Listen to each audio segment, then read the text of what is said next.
Muy buenas noches, Iglesia, que el Señor les bendiga. Es un gusto poder estar con ustedes una noche de jueves más. Estamos ya listos para dar inicio a nuestra sesión de esta noche. Ya hemos avanzado en sesiones anteriores. Hoy vamos a hacer un cambio acerca de las perspectivas de cómo entendemos el reenfocar nuestra mente, porque realmente hemos hablado de cosas que sí tienen que ver mucho hacia el interior, pero también necesitamos mirar cómo enfocamos nuestra mente respecto a ciertas situaciones que a nuestra vida nos pueden traer complicaciones si no sabemos trabajar con ellas. Así que en esta sesión número 9 vamos a hablar acerca de las cadenas invisibles. ¿Y por qué hablo de cadenas invisibles? O mejor conocido como adicciones, porque a veces solamente las asociamos a cuestiones que tienen que ver con uso de sustancias ilícitas, uso de sustancias controladas, pero también hay ciertas cosas que en nuestra mente nos van a traer precisamente pues algunas cadenas, ¿sí? Como la mentira, el chisme, el odio, el rencor, y ya hemos hablado de algunas de ellas, pero vamos a irlo aterrizando realmente hacia esta situación. Es más, podemos tener adicción al trabajo, podemos tener adicción a la familia, podemos tener adicción. Son cosas que el día de hoy vamos a ver cómo estas situaciones se anteponen delante de Dios. Así que yo le doy la más cordial de las bienvenidas en esta noche. Y bueno, pues esperemos que podamos seguir cumpliendo con nuestro propósito de aprendizaje de cada día. Así que bueno, pues vamos a entrar de lleno a nuestro estudio, donde la mente reenfocada en Cristo tiene que estar centrada específicamente en eso, en Cristo, o sea, reenfocarla. A veces pensamos, es que algo estoy haciendo mal. No, creo que necesitamos cambiar esa perspectiva de vida. No es que estemos haciendo las cosas mal, sino que a veces necesitamos reenfocarlas, que se vean claras, que las tengamos presentes, que las podamos visualizar tal como son. Entonces, por eso es que hablamos de esto. Y en esta sesión 9 hablaremos precisamente acerca de estos elementos que son cadenas invisibles. Y vuelvo a decirle, una adicción no es necesariamente algo superditado a una sustancia, a un producto, ¿sí?, a un hábito, sino también a ciertas condiciones de nuestra vida que nos mantienen atados. Por eso de ahí el nombre de cadenas invisibles. Yo he puesto el ejemplo, en alguna prédica usted lo ha de haber escuchado, el ejemplo del elefante, que fue criado desde muy pequeño con una cuerda atada al cuello y amarrado a una estaca. Y el elefante siguió creciendo hasta que un día llegaron los cuervos y le dijeron: oye, elefante, ¿por qué no te sueltas? Y el elefante en su mente grabó que si se cumplían ciertas condiciones él tenía que estar ahí. ¿Cuáles eran las condiciones? La estaca, la cuerda y en su cuello.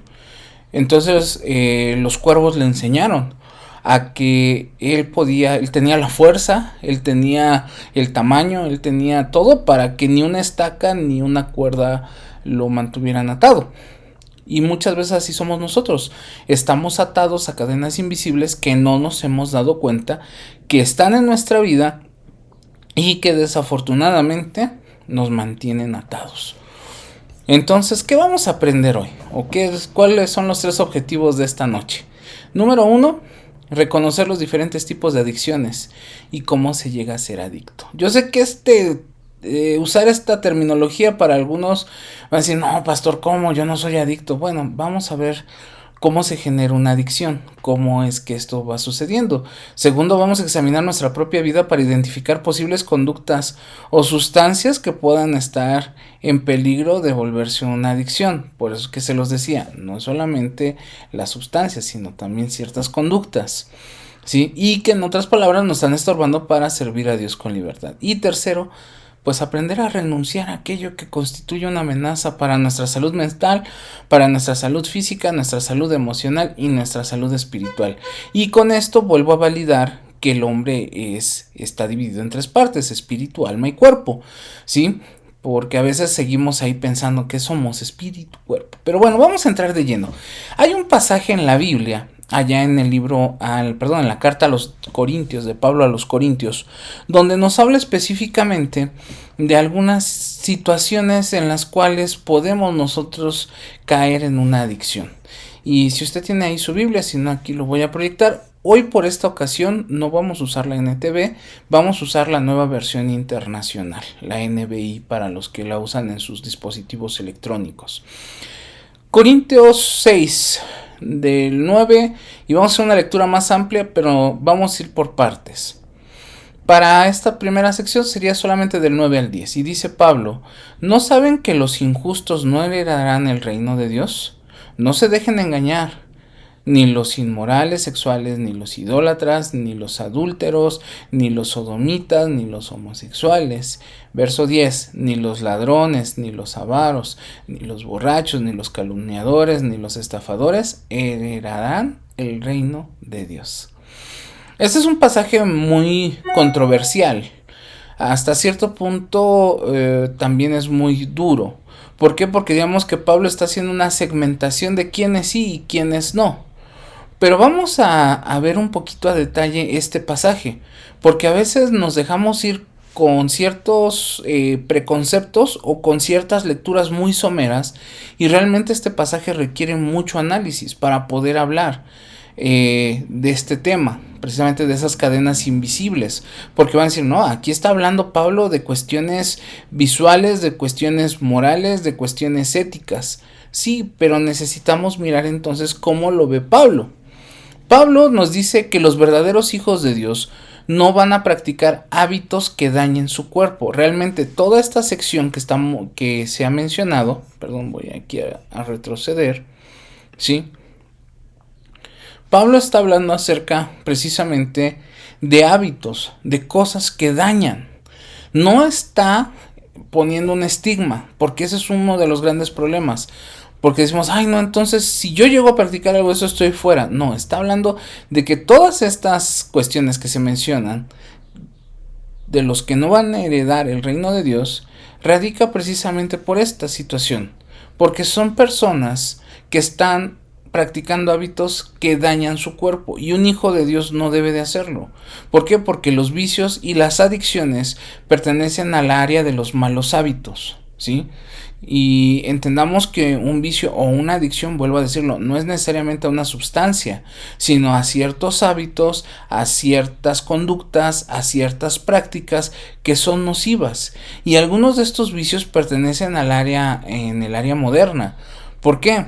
Porque muchas veces decimos, no, pero es que la Biblia se actualiza. Aquí quiero hacer un paréntesis para compartirles un dato. Los creyentes de la iglesia de Corinto tenían un grave problema. Ellos querían obtener la salvación eterna por medio de Jesucristo, pero querían seguir teniendo la libertad de continuar con malos hábitos a los cuales estaban acostumbrados. ¿Qué quiere decir? Si usted recuerda los últimos 2 sermones que he predicado durante este mes acerca del discipulado, decíamos que Pablo estaba preocupado porque dice que él sentía dolores en su cuerpo, en su ser, hasta que Cristo sea formado. Pero también decíamos el domingo pasado que no es solamente que se haya formado, sino también que tenga un paralelismo o tenga un punto de comparación con Cristo. Entonces, los cristianos de Corinto no querían ser discípulos, querían recibir los beneficios de la salvación, pero no querían parecerse a Cristo, no quería que Cristo fuera formado en su vida, porque ellos tenían un estilo de vida muy particular, ¿sí? Entonces ellos querían tener la libertad de Jesucristo de sus pecados, o por medio de la sangre de Cristo, pero querían continuar con hábitos a los cuales estaban acostumbrados. Por eso es que les digo, realmente la lectura de este pasaje a los Corintios no es una lectura muy ligera. Yo he visto por ahí a muchos predicadores que mandan al infierno, literalmente, y lo digo con mucho respeto y con todo conocimiento de causa, a las personas aplicándoles este pasaje. Pero realmente necesitamos contextualizar a quién se lo estaba diciendo Pablo y por qué lo estaba diciendo. Entonces, ahora, si nosotros hablamos de que estos vicios que pertenecían a la era pasada, estamos hablando del siglo I después de Cristo, en la época del Imperio Romano, hoy están presentes, entonces lo que Pablo está haciendo es una lista de cosas que van a permanecer como hábitos que dañan el cuerpo. Realmente esa es la lectura correcta de este pasaje. No es solamente decir, ay no, mira, aquí está fulano, aquí está perengano, aquí está sutano. No, Pablo está hablando de hábitos y prácticas que dañan el cuerpo. Entonces, vamos a ver una por una. Y vamos a entenderla en el contexto tanto bíblico como en el contexto contemporáneo. Y esto lo voy a hacer de acuerdo a lo que dice la Reina Valera, que es a donde estamos más familiarizados. ¿Quiénes son los fornicarios? Dice, son los que tienen, personas que tienen relaciones sexuales siendo solteros. Y si vamos al texto, ¿sí? Vamos a ver que dice los inmorales sexuales, ¿sí? O sea, no le está poniendo nombre y apellido, está hablando de una práctica. Después dice, los idólatras, o sea, son aquellos que rinden culto o adoración a cualquier cosa que no sea Dios. Ojo, o sea, se da cuenta que esta cuestión, tanto de fornicarios, idólatras, o sea, está hablando de cosas que se anteponen delante de Dios. Después dice, vienen los adúlteros. Son personas que están casadas y que mantienen relaciones sexuales fuera del matrimonio. Pero Pablo no está poniendo el dedo en la llaga sobre la persona, sino sobre la práctica. Y no es poner el dedo, sino está señalando. Dice los afeminados, o sea, se refiere a jóvenes que se vestían en aquel entonces, sí, como mujeres con el fin de vender servicios sexuales a otros hombres mayores que ellos. Los que se echan con varones, hombres con la práctica del homosexualismo que tienen relaciones sexuales con otros hombres. Los ladrones, los que roban quedándose con lo que no es suyo, sí. La gente avara, o sea, los que ponen el hacer dinero y acumular bienes como prioridad sobre sus necesidades y la de los demás. Los borrachos, o sea, los adictos a bebidas embriagantes, ¿sí? Los maldicientes son los que maldicen y usan palabras para herir y humillar o hasta insultar. Y los estafadores, ¿Sí? ¿Quién es este otro grupo? Los que engañan, hacen tratos injustos, comercian con otros para ganar más de lo que les corresponde. En otras palabras, Pablo no está hablando de una escala de pecados. Si se da cuenta, ninguno es mayor que el otro, no por ir en ese orden, porque ese es el otro problema de la lectura de este pasaje.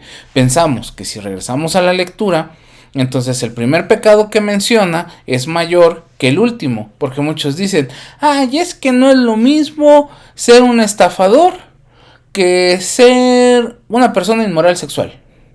Hay rangos, no. O sea, por eso que les digo, a veces leemos la Biblia con jerarquías, donde lo primero que aparece es lo más cruel y lo último es lo más somero. No, aquí Pablo está hablando de una cuestión totalmente horizontal, donde todos estos pecados tienen una característica. Terminan dañando nuestro cuerpo, terminan dañando nuestra mente, terminan dañando nuestro entorno. No es que el inmoral sexual sea más que el idólatra, o que el idólatra sea más que el adúltero, o que el adúltero sea más que el sodomita, o que en ese orden. No, no es un orden hacia abajo. Estamos hablando de que son prácticas que dañan a nuestro cuerpo. Y entonces, ¿cuál es la realidad del pecado en la Biblia? ¿Sí? Pablo llama injustos, ¿sí?, a las personas que viven esclavizados a diferentes vicios, ¿sí? Veamos que el pasaje comienza precisamente hablando de eso. Dice, ¿no saben que los injustos no heredarán el reino de Dios? En otras palabras, los faltos de justicia, los que no han sido justificados, regenerados y adoptados, ¿sí? O sea, está llamando a estas personas que de alguna manera, ¿sí?, no han sido salvados. Por eso es que no está hablando a los que son incorrectos, porque muchos dicen, es que un injusto es aquel que no restituye de manera correcta. No, está hablando que un injusto es un hombre o una mujer en el cual no ha operado la salvación, ¿sí? Entonces, una persona que ya se ha arrepentido de sus pecados, que ha decidido abandonarlos, que ha sido justificado por Dios, o sea, en otras palabras, que ha sido perdonado sus pecados, quiere decir que entonces no tendría que estar coqueteando con el pecado. Pero recordemos que es una realidad de nuestra naturaleza. Nuestra naturaleza es pecaminosa. Entonces, ¿qué sucede con los injustos que menciona Pablo? O sea, no está hablando de creyentes, porque muchas veces, híjole, aquí es donde necesitamos entender el pensamiento de Pablo. El pensamiento de Pablo nos lleva a reflexionar. ¿Quién es un injusto? Un hijo de Dios no puede considerarse injusto, porque ya fue justificado, regenerado y adoptado. ¿Quién sí? Una persona que apenas está conociendo de Dios. Y entonces ahí es donde empezamos a hacer este trato, ¿sí? Donde uno es mejor recibido que el otro.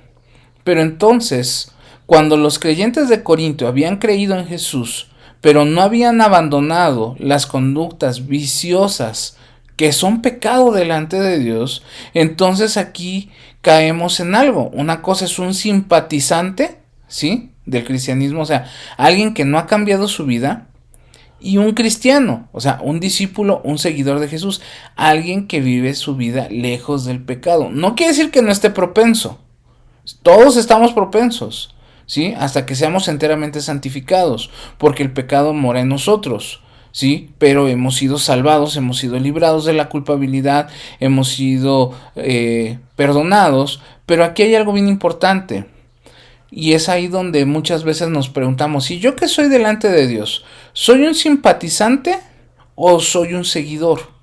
¿Por qué? Porque yo puedo tener afinidad a las cosas del cristianismo. Yo puedo decir, pues voy a la iglesia, canto, ofrendo, diezmo. Eso no me hace salvo. Y muchas personas creen que sí, que son salvas por ese tipo de prácticas, cuando en realidad la salvación del creyente opera cuando alguien ha cambiado su vida por completo y vive lejos del pecado. Esa es la diferencia. Por eso es que muchas veces como creyentes necesitamos saber que somos hijos de Dios, creyentes, discípulos. Y aquí no es tanto como para generar jerarquías, sino más bien aquí se trata de poder establecer un orden en el cual tanto usted como yo, como cualquier hijo de Dios, sepamos dónde nos encontramos. Entonces, es aquí donde viene otra realidad. ¿Cuál es esta realidad? que nuestro cuerpo ha sido santificado. Y aquí comienza algo interesante. ¿Cuándo nuestro cuerpo comienza a ser santificado? Bueno, la santificación es una obra gradual. Y somos santificados en Cristo y por Cristo. O sea, no hablamos de una santidad de Carlos, no hablamos de una santidad personal. Estamos hablando de una santidad que es operada por nuestro Señor Jesucristo. O sea, una santidad cristiana. Por eso es que muchos cristianos dicen, no, es que yo por eso tengo errores. No, sí, los errores van a estar presentes en nuestra vida, pero no puedo vivir siempre como un penitente, sino que tengo que vivir como alguien regenerado, como alguien adoptado. Por eso Wesley tenía esta frase: cuando comenzó mi salvación, comenzó mi santificación. Acuérdese que santificación no es ser hecho perfecto, sino es hecho completo. Y todo proceso tiene un inicio hasta su completamiento. Entonces, la obra de la salvación que Dios hace en nuestra vida es completa. De alguna manera es tridimensional: espíritu, alma y cuerpo, ¿sí? ¿Por qué? Porque no solamente somos perdonados y restaurados en lo espiritual, sino también en nuestras emociones, en nuestra razón, en nuestro cuerpo físico, ¿sí? ¿Qué significa? Pasan a estar bajo el señorío de Jesucristo. Y ya hemos hablado acerca de qué significa que Jesús sea el Señor de nuestra vida. Si Jesús es el Señor de nuestra vida, entonces nosotros somos el discípulo del Señor Jesús. ¿Por qué? Porque Jesús llama a sus discípulos a obediencia. Él llama a sus discípulos a vivir bajo su voluntad, y su voluntad es que vivamos lejos del pecado. Pero por el hecho de que Dios establezca que quiera que vivamos lejos del pecado, no es que Él tuerza nuestra vida, tuerza nuestro pensamiento y nos mantenga aislados, sino más bien Él dice: tú ya conoces el bien, ya conoces el mal, quizás, y esto lo aclaro, sí, porque eso es uno de los únicos beneficios de lo que ganó Adán y Eva en el huerto del Edén, que conocimos el bien y el mal. El problema es que no podemos hacer el bien. Entonces ahí es donde necesitamos a Cristo, y ahí es donde hablamos ya de un cuerpo santificado que comienza a santificarse, ¿sí? Y no solamente es la carne, sino también nuestros pensamientos, nuestra voluntad, nuestras emociones, nuestras acciones. Entonces, cuando hablamos de nuestro cuerpo, no estamos hablando de un rompecabezas donde decimos, pues le quitamos la cabeza y dos patitas, ¿no? No, estamos hablando de algo muy completo, estamos hablando de algo que verdaderamente requiere una intervención. ¿En qué? En toda nuestra vida. Por eso es que habla tridimensional, ¿sí? Si fuéramos un cuerpo geométrico en las tres líneas de sus dimensiones, ¿sí? Entonces, como hijos de Dios, nos damos cuenta que la realidad del pecado del cual se nos está hablando no es por volumen, ni por tamaño, ni por peso, sino se nos está hablando de magnitud. ¿Qué tanto eso afecta a nuestro cuerpo? ¿Qué tanto eso afecta a nuestra vida? ¿Qué tanto está afectando mi relación con Dios? ¿Por qué? Porque Pablo no se queda solamente ahí. Si seguimos la lectura, en el verso 11 de Corintios 6, 1 Corintios 6, dice... Vean lo que dice Pablo: eso eran algunos de ustedes. ¿A quién se refiere? ¿A los practicantes? No, a los injustos, ¿sí? O sea, Pablo está diciendo y está hablando de una manera muy propositiva, diciendo: miren, todo esto lo hacían ustedes, pero ya no deben de hacerlo. Y Pablo les recuerda: porque ya han sido lavados, santificados y justificados en el nombre del Señor Jesucristo, ¿sí? Y esto es por el Espíritu de nuestro Dios. O sea, esto no fue un esfuerzo de decir, ya, por ser cristiano, ya pude dejar. No, ¿sí? Es un esfuerzo que Dios hace. Es una bendición que Dios hace, y es un reto al cual nosotros nos sumamos porque queremos estar dentro de la voluntad de Dios. Pero no es nada de un logro humano, no es un triunfalismo humano. Entonces, de esta manera, Pablo habla acerca de tres cosas: ser lavado, ser santificado y ser justificado, ¿sí? Pero va a decir: pero es que nuestra doctrina dice que somos justificados, regenerados y adoptados, y la santidad viene después. ¿Cómo es que aquí Pablo usa? No, es que aquí no es que Pablo, vuelvo a decirle, no está hablando de jerarquías. No, dice: primero tienes que ser lavado, luego tienes que ser santificado, luego justificado. O ser primero justificado, luego santificado y por último ser lavado. No, Pablo está hablando de un proceso. Por eso dice: eso eran algunos de ustedes, pero ya han sido lavados, santificados, ¿sí? Y uno diría, pero es que esta parte de santidad no entra en nuestra doctrina, porque nuestra doctrina nos habla de la santidad más adelante. Acuérdese lo que le dije que dijo Wesley. Nuestra santidad comienza con nuestra salvación. Entonces, a la par de que somos perdonados, comenzamos ese proceso de completamiento, ¿sí? Es como si usted le enseñara al niño a hacer un círculo, ¿sí? Tiene que poner el papel y un lápiz sobre el papel y poner un punto de comienzo, y de ahí va guiando la mano del niño, va llegando la plantilla hasta llegar al completamiento, pero hay un punto de inicio, y esta santificación de la cual se habla es una santificación inicial, ¿sí? En la cual yo tengo que ir ya con una expectativa. No me puedo quedar, voy a ser santificado dentro de mucho tiempo. No, mi santificación comienza cuando yo acepto la gracia salvadora de Cristo. Entonces, ¿qué es ser lavado? Pablo en primer lugar les recuerda, han sido lavados. Toda mancha o señal de pecado en su vida ha sido removida. ¿Qué quiere decir? Que cualquier conducta pecaminosa, ojo, necesita ser quitada, ¿sí? Pero Dios no viene y dice, te voy a dar un nuevo corazón y ya. No, hay que sacarlo, porque ¿quién lo metió? ¿Dios? No, nosotros, ¿sí?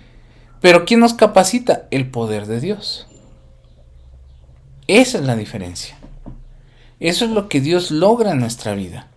Eso es lo que Dios establece precisamente en nuestros corazones.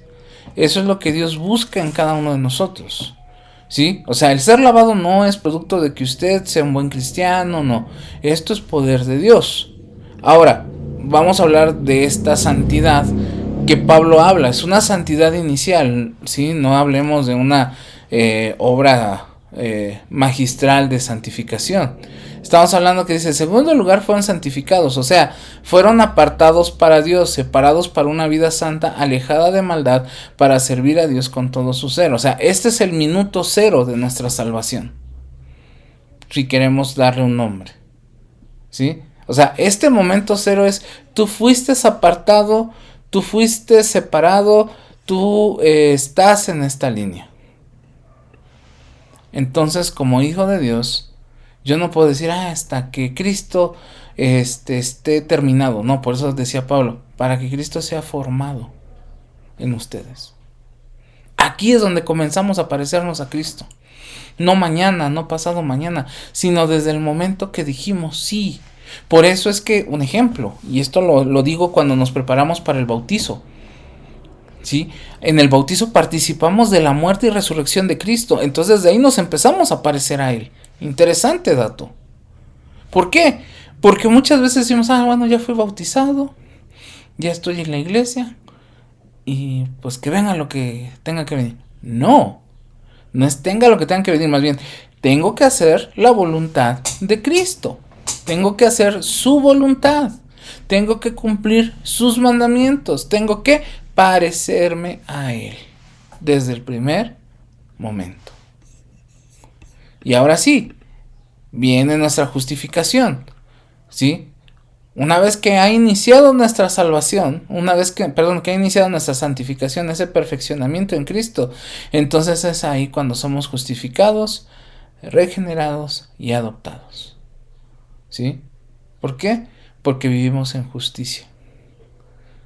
¿Qué es justicia? Porque hemos recibido lo que merecimos. Pero ojo, ante la justicia viene la gracia. ¿Qué quiere decir? Que todo lo torcido en nuestra vida ha sido enderezado, pero va a continuarse formando a la imagen de Cristo por medio del Espíritu Santo.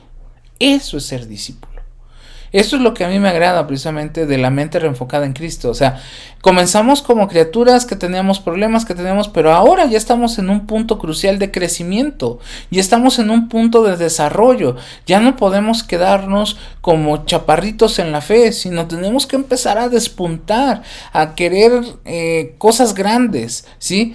Yo no puedo entender un cristiano que diga, pues me conformo con venir a la iglesia, sentarme, escuchar el culto. No, necesitamos, ¿por qué? Porque nos han dado nueva vida, ¿sí? Hace tiempo veía una película que me llama mucho la atención acerca de personas, es ciencia ficción, pero me gustaría poderlo ilustrar. Donde la gente podía, a cambio de dinero, dar años de vida, días de vida, algo así. Entonces había gente que anhelaba, ¿sí? Ya gente muy grande, enferma, muy longeva, poder regresar a parecer tener 30, 40 años, pero eso era un esfuerzo, implicaba dinero, implicaba muchas cosas y el sacrificio de otras personas. ¿Dónde está la similitud? En ese deseo de que si hemos nacido de nuevo, no podemos nacer de nuevo para parecer solamente una pieza de museo, sino más bien necesitamos tener nueva vida para experimentar cosas nuevas en Cristo. Ahora, ojo, en Cristo. ¿Por quién? Por el Espíritu Santo. Ese es el andar en la vida cristiana. ¿Por qué? Porque sí adorar a Dios es una parte, sí leer la Biblia es una parte, sí orar es una parte, sí congregarnos, pero también necesitamos ponerle nuestro toque personal. Por eso es que dice Pablo, yo no entiendo por qué quieren seguir viviendo en una vida injusta cuando han sido justificados. Por eso hay que renovar la mente. Y aquí viene otro dato. La conducta del cristiano debe reflejar la experiencia de salvación que ha recibido de la gracia de Dios. Cuando los cristianos no dan evidencia de esta transformación de pureza en su vida, el testimonio de la iglesia pierde su poder. Y aquí no diríamos amén, sino diríamos ouch. A veces hablamos mucho de la iglesia. Hablamos de que la iglesia no hace esto, la iglesia no hace el otro, la iglesia. Yo no puedo decir, bueno, cambiamos el diálogo. El pastor, los líderes. Pero ¿qué hay del cuerpo de Cristo? O sea, como iglesia, como parte de la comunidad de fe, usted y yo estamos, ojo, llamados a dar evidencia de esta transformación. Por eso la gente dice, para ser como ustedes, mejor déjenme como estoy. Para parecerme a fulano, mejor déjenme como estoy. Para parecerme a sutano, mejor déjenme ser como yo soy. Y vea esto. Cuando la iglesia no es transformada a ser discípulos de Cristo, la iglesia pierde su poder. O sea, es como ahorita que estamos pasando la crisis de agua.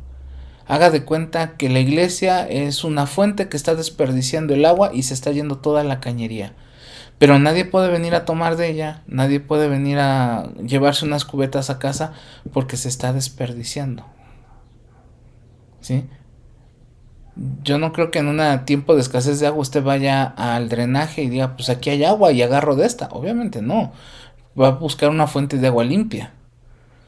Pero vea que la misma iglesia pierde su poder. ¿Y quiénes somos la iglesia? Voy a abrir un paréntesis, somos nosotros.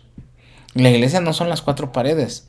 La iglesia es la familia a la que pertenecemos, a la familia que conformamos. Por eso Jesús el Señor es una iglesia que está dentro de un templo. ¿Sí? O sea, la iglesia no son las cuatro paredes. La iglesia es usted y soy yo. Y si yo y usted, vamos a cambiar el orden, no damos evidencia de la transformación de pureza en nuestra vida, o sea, de ser santificados y de ser salvados y de ser justificados, la iglesia está perdiendo su poder de impacto.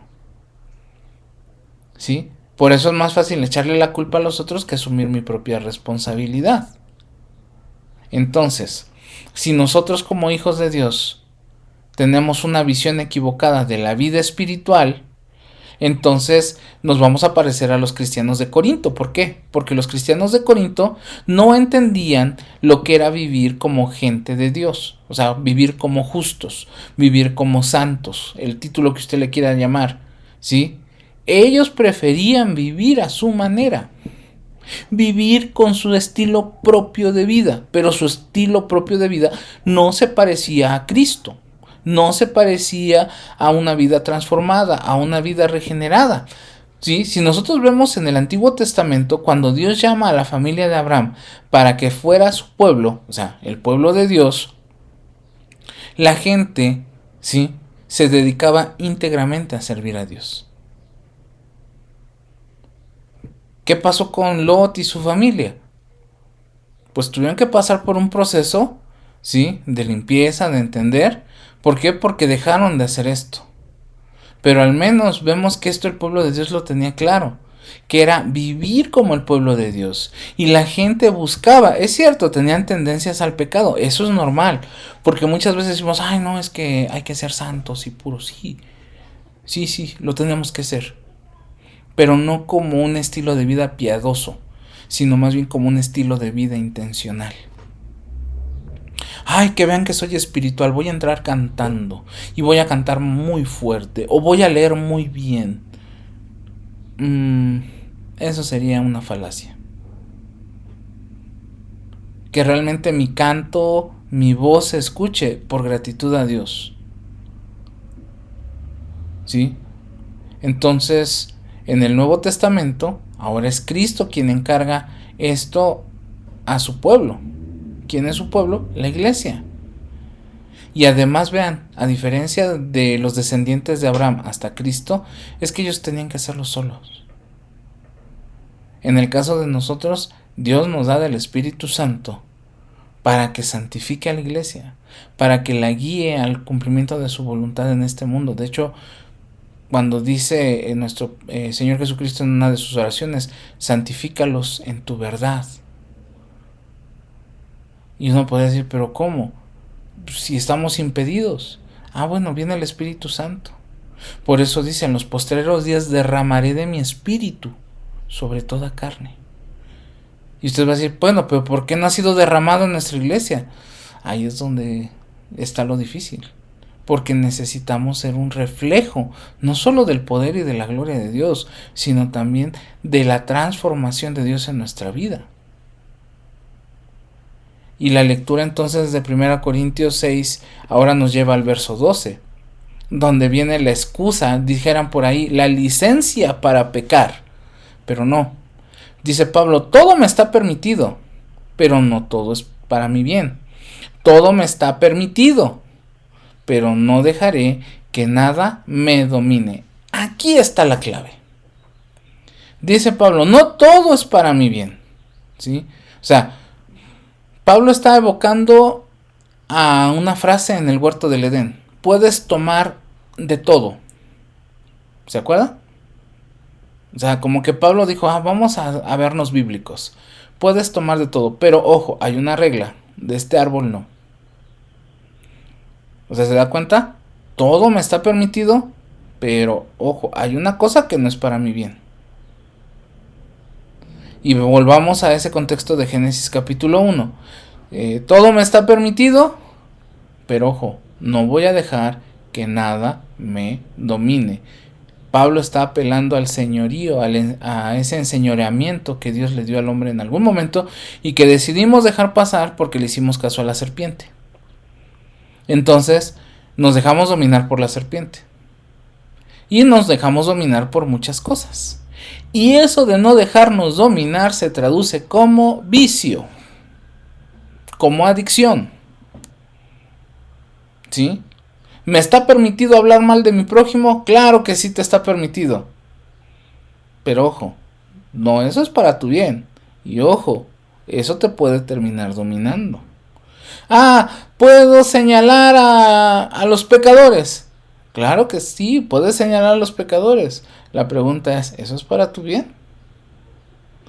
Pero puedo seguir señalando a los pecadores porque así ellos se van a ir al infierno. Pero entonces voy a dejar que me domine un sentimiento de que la gente se pierda en lugar de que vengan al conocimiento de Cristo. Por eso es que muchos este pasaje lo toman como una licencia para pecar. Todo me está permitido, sí, pero leamos las cláusulas. No todo es para mi bien. No todo debe de dominarme. Esas son las cadenas de las que hablamos al inicio. Y quizás es ahí donde yo tengo que entender esto en función de mi relación con Dios. Llámese trabajo, llámese familia, llámese diversión, llámese lo que usted le quiera poner por nombre. Pero dice Pablo, no dejes que eso te domine. ¿Por qué? Porque, entonces ahí... Pero el trabajo es para mi bien. Claro que sí, pero ten cuidado con que te domine. La familia, no es que la familia es para mi bien, pero cuidado si la familia te domina, ¿sí? Porque hay quienes por la familia se olvidan de Dios. Y aquí viene otro dato curioso, ¿sí? Los seguidores de Jesús tienen la opción de volver a pecar, ¿sí? Pueden volver a los viejos y malos hábitos, si así lo deciden. Dios no te va a decir, a ver Carlos, tú dijiste que me aceptabas como tu Señor y tu Salvador, entonces pórtate bien. No, nadie nos obliga a seguir a Cristo. Nosotros seguimos porque Él nos amó primero, ¿sí? Lo seguimos porque lo amamos. Por eso es que cuando dicen, ¿y en tu iglesia qué prohíben? Yo puedo decir, en mi iglesia no prohíben nada. Pero por amor a Dios y por amor a mi prójimo, hay cosas que yo no voy a hacer porque dañan mi cuerpo, porque dañan mi mente, porque dañan mi espíritu. ¿Sí? ¿En tu iglesia se permite el chisme? Claro que se permite el chisme. Pero por amor a Dios y a mi prójimo no se practica. Por eso es que los cristianos no pecan, no porque no puedan hacerlo, sino porque ahora debemos no querer pecar. O sea, en otras palabras, hay una decisión que ha cambiado mi vida.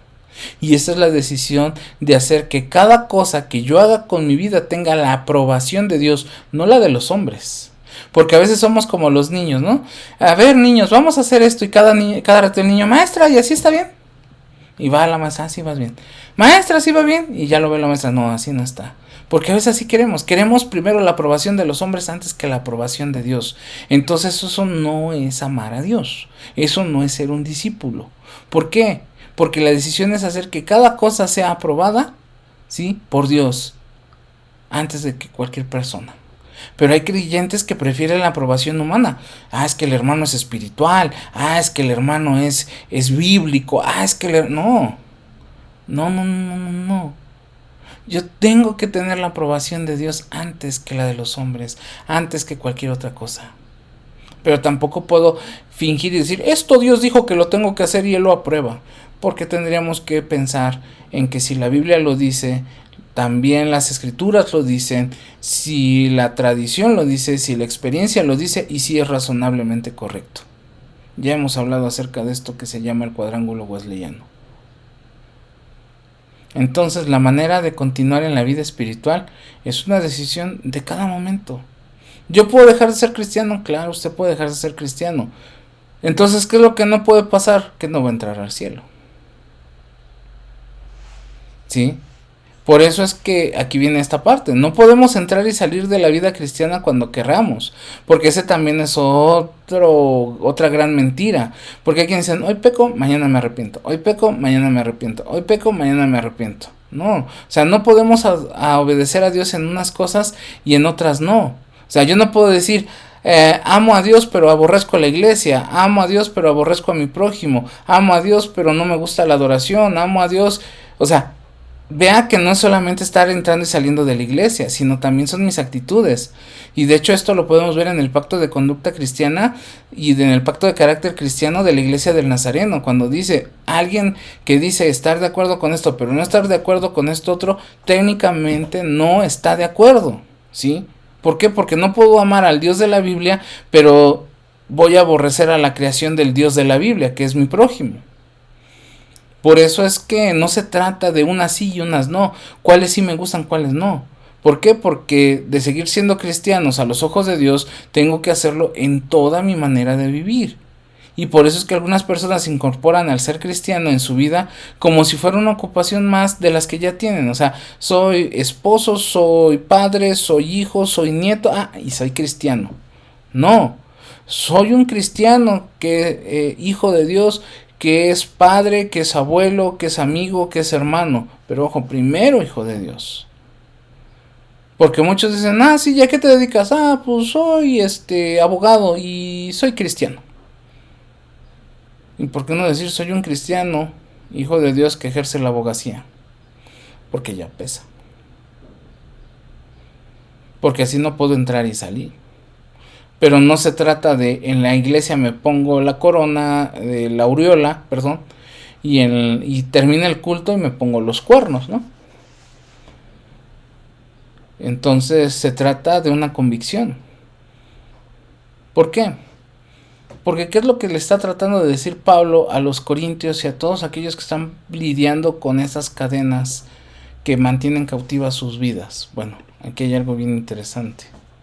Cristo quiere ser el dueño y señor de toda nuestra vida. No solamente de una parte, no quiere ser el Dios de los domingos, no quiere ser el Dios de los fines de semana. Él quiere ser señor de todo. Y si Él no es señor de todo, entonces solamente es un huésped en tu vida. Y Dios quiere hijos.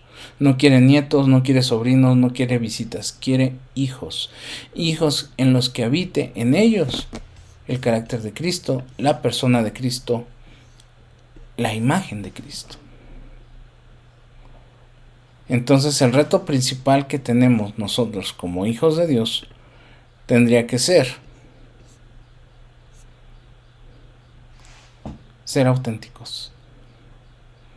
Si un cristiano es auténtico, es el mismo cristiano que conviene a los propósitos de Dios. ¿Por qué? Porque ser auténtico es completo, es aquel que ha entendido, como dice el himno, he decidido seguir a Cristo. Y que Cristo no va a ser una opción, sino va a ser un todo, ¿sí? Donde va a ser el primero de nuestra existencia. Y es aquí donde no hay cavidad para malos hábitos. Porque el que está lleno de buenas obras, por las que fluye el amor de Dios, eso va a inundar nuestro ser. Pero vea, no estoy haciendo buenas obras para ser salvo, sino porque soy salvo, porque soy hijo de Dios, hago buenas obras, hago buenos hábitos, busco cosas perfectas, que son los caminos de Dios. Pero muchas veces dice, hasta que yo sea cristiano eso se va a erradicar, hasta que yo sea cristiano eso va a cambiar, hasta que sea cristiano eso va a dejar de causar problemas. No, porque soy cristiano. Y usted va a decir, pastor, pero es duro lidiar con estas situaciones que dañan el cuerpo. Claro que es duro, pero esto es realmente el reto, saber en qué momento buscamos a Dios y en qué momento Él está presente. Por eso es aquí donde viene una realidad, que nuestro cuerpo es una propiedad de Dios hasta la eternidad. ¿Por qué? Porque Él pagó. O sea, ¿somos hechuras suyas? Sí. Y Él pagó por nosotros, para nosotros entrar a esta salvación. Por eso es que este es otro concepto equivocado que tenían los corintios, ¿sí? Ellos creían que en cuanto a lo sagrado y a lo eterno del cuerpo humano estaba en una dualidad, donde ellos creían que nuestra carne, nuestros huesos, nuestra sangre, o sea, la parte física, ¿sí?, no tenía ningún valor, porque al final iba a morir, ¿sí?, porque el cuerpo se destruye y lo único que sobrevive más allá de la muerte es el espíritu. Ahora entiende por qué no podemos decir que somos cuerpo y espíritu, ¿sí? Porque entonces el cuerpo pierde su valor. Para ellos este entendimiento era más valioso el espíritu. ¿Y qué hacemos con el alma? Entonces es ahí donde ellos decían, como el cuerpo no tiene valor, pues ellos se sentían en la libertad de disfrutar de los placeres corporales. ¿Por qué? Porque ellos solamente estaban cuidando el espíritu. Pero se les olvidaba que también tenemos alma. Y que el cuerpo es templo del Espíritu Santo. Ahí va a morar la presencia de Dios. Entonces, cuando nosotros como hijos de Dios tenemos precisamente claro esto, es ahí donde nos vamos a dar cuenta que se va a comenzar a lidiar una batalla. Y no es una batalla sencilla, estamos hablando de una batalla precisamente por preservar lo que le pertenece a Dios. ¿Y qué es lo que le pertenece a Dios? Bueno, nuestra vida. Y tenemos entonces, ¿de dónde surgen las adicciones? ¿De dónde viene ese problema? Bueno, desde que hay cristianos que les gusta vivir su vida cerca del límite, donde a veces les gusta darle a su vida probaditas de vez en cuando de pecado, y después vienen y le piden perdón a Dios, al fin que probé poquito. Pero se acuerdan que comenzamos la lectura de 1 Corintios 6 en el verso 11, donde Pablo no está hablando de jerarquías de pecados, él simplemente dice esto es pecado. pero yo no puedo ir a dar probaditas o a pedir probaditas. ¿Por qué? Porque creen que son cristianos, que quieren tener suficiente control. Hay quienes dicen, yo puedo con esto. ¿Sí? ¿Y qué es esto? Sobre su mente, sobre sus cuerpos. Y por eso están coqueteándole al peligro. Pero dice la Biblia, tengamos cuidado si jugamos con fuego, porque podemos terminar calcinados, podemos quedar consumidos. ¿Sí?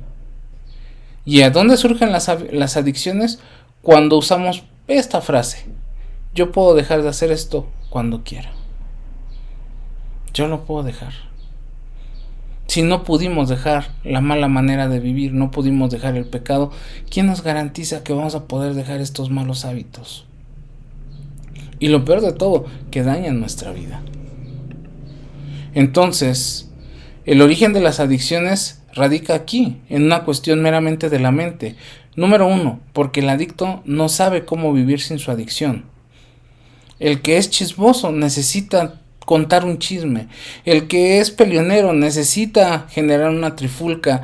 El que es dado a todo lo que hablamos al inicio lo necesita. En otras palabras, ahí es donde surge la necesidad, ahí es donde surge la adicción, donde no sabemos vivir sin lo que estamos haciendo. Por eso es que hay gente que dice, ay, aunque sea un poquito de pecado para ponerle emoción a la vida cristiana. También muchos cristianos viven con la trampa de la negación, pensando que a ellos nunca les va a pasar, que porque ya son cristianos, en mi familia no va a pasar, porque en mi familia todo lo que podemos lo hacemos en Cristo. No, esa es otra mentira. Tarde o temprano va a pasar alguna de estas situaciones. La pregunta es qué tan hechos hijos de Dios estamos para saber que cuando llegue, en lugar de destruirnos, esto nos va a llevar precisamente a decir, bueno, el enemigo nos ha trastocado, pero en Cristo somos más que vencedores. Esa es la diferencia de un hijo de Dios. No del decir, ya me abrumó el pecado, no, pues ya caí en la gracia, no puedo hacer, no puedo trabajar, no puedo servir, no puedo ayudar. Eso es lo que quiere el enemigo. ¿Por qué? Porque la adicción entra a la vida del cristiano cuando tratamos, y esto es importante, cuando tratamos de sustituir nuestra necesidad de Dios con cualquier cosa que no sea Dios mismo, uno de los mandamientos. Vuelvo a decirlo, la adicción entra a la vida del cristiano cuando tratamos de sustituir nuestra necesidad de Dios con cualquier cosa que no sea Dios. No solamente hablo de sustancias, estoy hablando de la familia, estoy hablando del trabajo, estoy hablando de mis hobbies, estoy hablando de mi recreación, estoy hablando de ciertas cosas que cada uno de nosotros conocemos, pero que al final terminan sustituyendo a Dios. Se va a decir, no, no es cierto, claro que sí, terminan sustituyendo a Dios. ¿Por qué? Porque le empiezo a dar más valor a eso que a mi vida cristiana. Entonces, vea lo que dice Pablo. Ahora seguimos en el capítulo 6, versos del 13 al 14. Los alimentos son para el estómago, y el estómago para los alimentos. Así es, y Dios los destruirá a ambos. Pero el cuerpo no es para la inmoralidad sexual, sino para el Señor, y el Señor para el cuerpo. Con su poder, Dios resucitó a nuestro Señor, al Señor, y nos va a resucitar también a nosotros. ¿Qué es lo que está diciendo Pablo con esta analogía? Así como los alimentos son para el estómago es para los alimentos, lo mismo está Pablo queriendo decir. Si la vida que nosotros tenemos ha sido rescatada por Dios, debe de ser para Dios, no para darle rienda suelta a nuestros gustos. ¿Por qué? Porque entonces la resurrección de Cristo es precisamente un adelanto de lo que Dios va a hacer con nosotros. ¿Cuándo lo vivimos? En el bautizo. ¿Sí? Y aunque nuestro cuerpo se vuelva polvo, de alguna manera milagrosa, que no podemos comprender, que no hay una explicación científica, será levantado de la muerte para vida eterna. Pero esto solamente va a suceder cuando somos hijos salvos, cuando hacemos de una vida nueva una realidad. Pero si nosotros estamos viviendo todavía como penitentes, estamos viviendo todavía como personas que no han recibido perdón, entonces nuestro cuerpo, nuestro espíritu, ¿sí?, no van a tener, y obviamente el cuerpo no, ¿sí?, no van a tener entrada en la vida eterna. Y te va a decir, entonces, ¿qué pasa con el cuerpo? Entonces los corintios tenían razón porque el cuerpo se va a quedar aquí. Sí, pero acuérdense que el cuerpo es la imagen visible de lo que sucede en el espíritu y en el alma.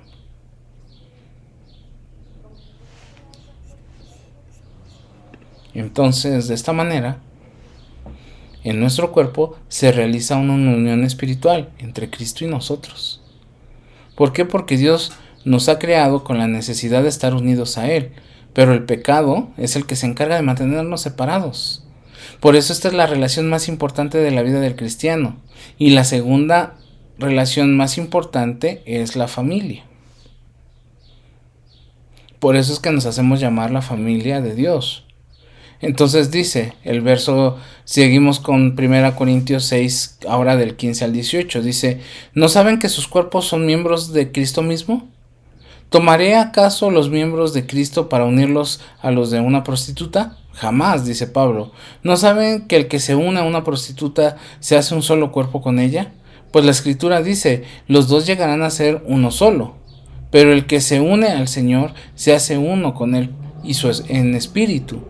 Dice, huyan de la inmoralidad sexual, de todos los demás pecados que una persona comete, que quedan fuera del cuerpo, pero que el que comete inmoralidades sexuales peca contra sí mismo. O sea, en otras palabras, Pablo está diciendo que así como hay una unión espiritual, también está la parte en la cual nos estamos lastimando a nosotros mismos. Dice, el que peca contra su propio cuerpo. Y él pone el ejemplo de las inmoralidades sexuales. Pero hay tantas cosas, tantos malos hábitos a los cuales estamos sometidos que van a traer ese problema. Por eso es que nosotros experimentamos la unión con Dios por medio de nuestro cuerpo físico que alberga nuestra mente racional, las emociones y nuestro espíritu. No es solamente un invento, sino es una realidad. ¿Por qué? Déjele comparto otro dato. Porque todo lo que hacemos con nuestro cuerpo, mente y emociones, o en este caso alma y espíritu, influye positivo o negativamente en nuestra vida espiritual. O sea, ¿qué quiere decir? A toda acción le procede una reacción. Permítame un momento. Hoy nos vamos a alargar un poquito. Ya estamos casi por llegar hacia la hora, pero es un tema bastante extenso. Pero prometo no alargarme mucho, quizás unos minutos más. Pero vuelvo a esto. ¿Sí? Todo lo que hacemos con nuestro cuerpo, con nuestra mente, con nuestro espíritu, ¿sí? O con nuestra alma y nuestro espíritu, va a influir positivo o negativamente en nuestra vida espiritual, ¿sí? De ahí que viene esa expresión de Jesús que dice, un poco de levadura leuda toda la masa. Entonces, ¿qué quiere decir? Un chisme va a echar a perder mi vida espiritual. Una mentira va a echar a perder mi vida espiritual. Y podemos ir una sustancia, ¿sí? Una cuestión que dañe mi vida va a repercutir positiva o negativamente. Por eso Jesús decía, de una fuente no pueden brotar dos tipos de aguas, ni limpia ni sucia. Entonces, es ahí donde esta manera en la cual establecemos, ¿sí?, una relación con cualquier sustancia, persona, conducta, fuera de la voluntad de Dios, se torna en una adicción. Y ve, aquí ya le agregamos sustancia, persona, conducta. Porque a veces también nos gusta estar con personas que no edifican nuestra vida, o con ciertas conductas que no edifican nuestra vida. Pero queremos estar ahí. Entonces, para ir cerrando, cuando hablamos nosotros de una adicción a una sustancia, a una conducta, a un hábito, a lo que nosotros queramos llamarlo, no estamos permitiendo que Dios se glorifique por medio de nuestro cuerpo.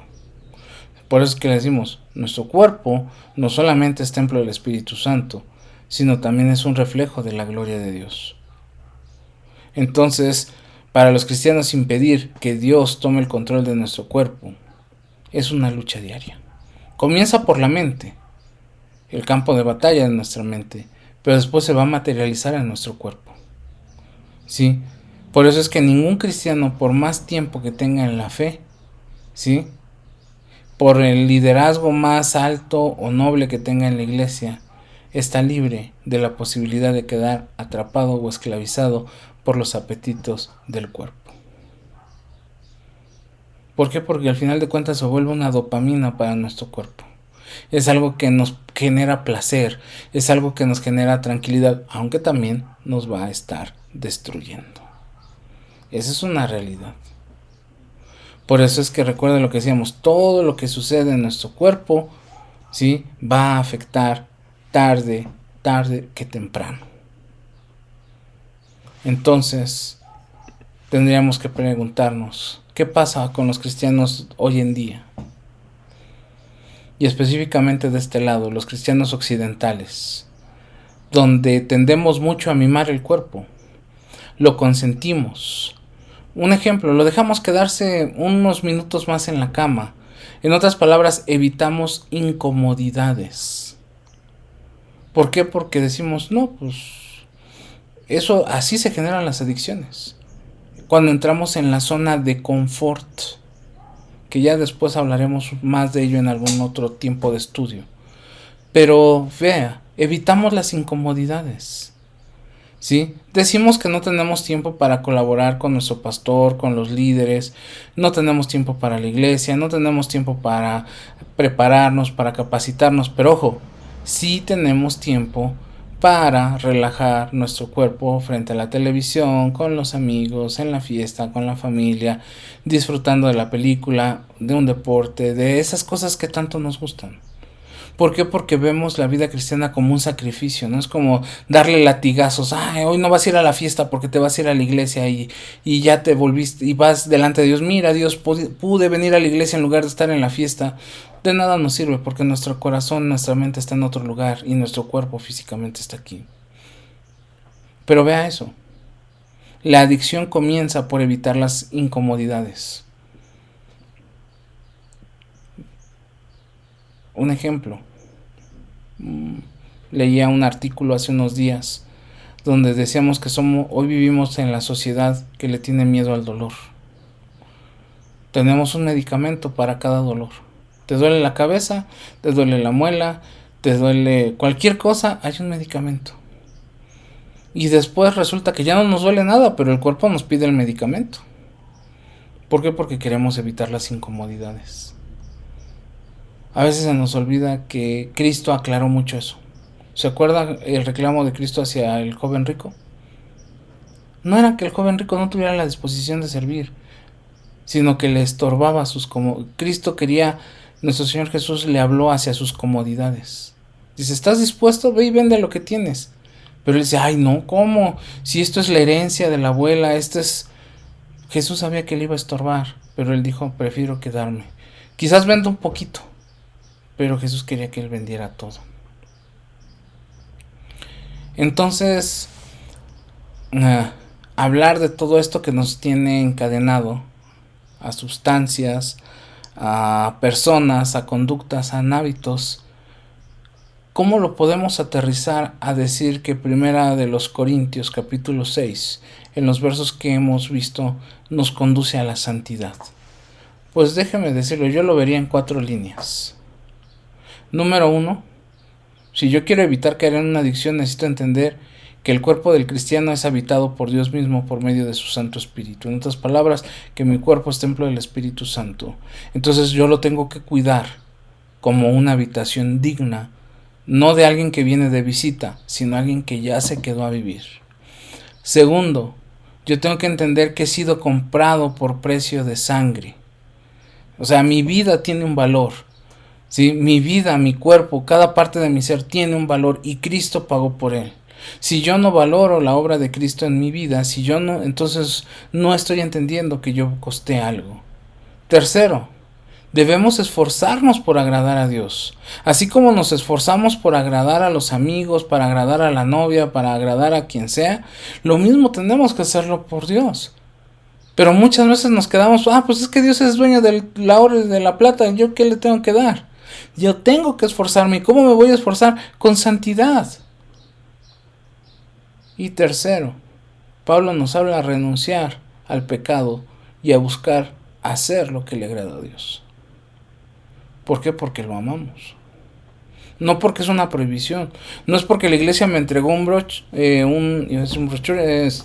tríptico con todo lo que no debo de hacer.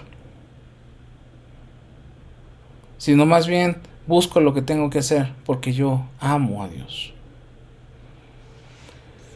Y para no extendernos más, para ya ir cerrando esta noche de estudio, yo quiero dejar esta pequeña reflexión en sus vidas. El problema de las adicciones o de esas cadenas invisibles que nos mantienen atados no solamente es por llamar a alguien que es alcohólico, que es drogadicto, alguien que no sabe control, que es obsesivo compulsivo. Podemos darle nombres técnicos, pero ¿cómo se soluciona eso? Con santidad. ¿Qué significa esto? Que la santidad incluye el control sobre el cuerpo físico, sobre mis apetitos, sobre lo que me hace sentir bien. ¿Para qué? Para que el cristiano pueda vivir en santidad, debe reconocer que mi cuerpo es templo del Espíritu Santo y que Dios debe ser glorificado por medio de él. Charles Sheldon, el escritor de El libro en sus pasos, escribió esta frase para su iglesia: cada vez que vayas a hacer algo, haz esta pregunta: ¿qué haría Jesús en tu lugar?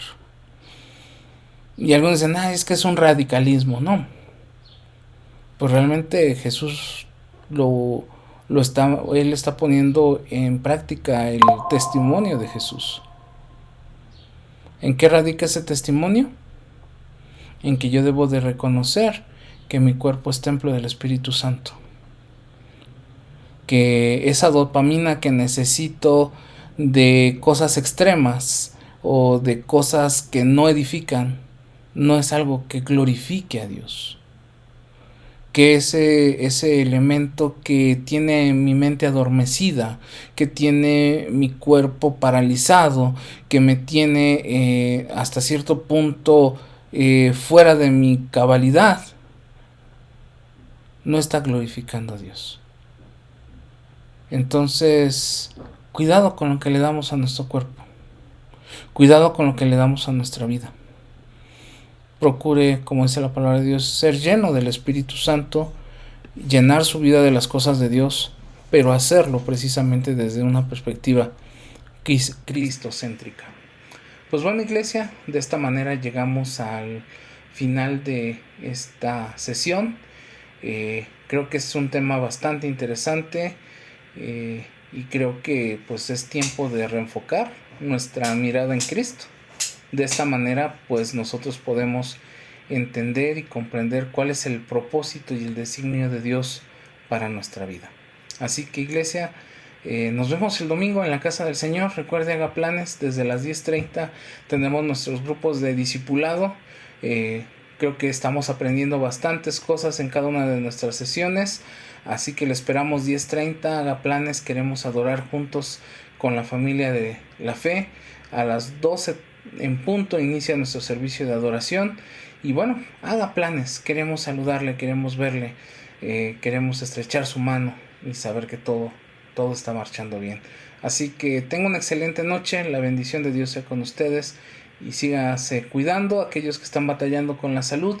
Y bueno, pues nos vemos en una próxima sesión de estudio bíblico o nos vemos el domingo en la casa del Señor. Que tenga usted una excelente noche.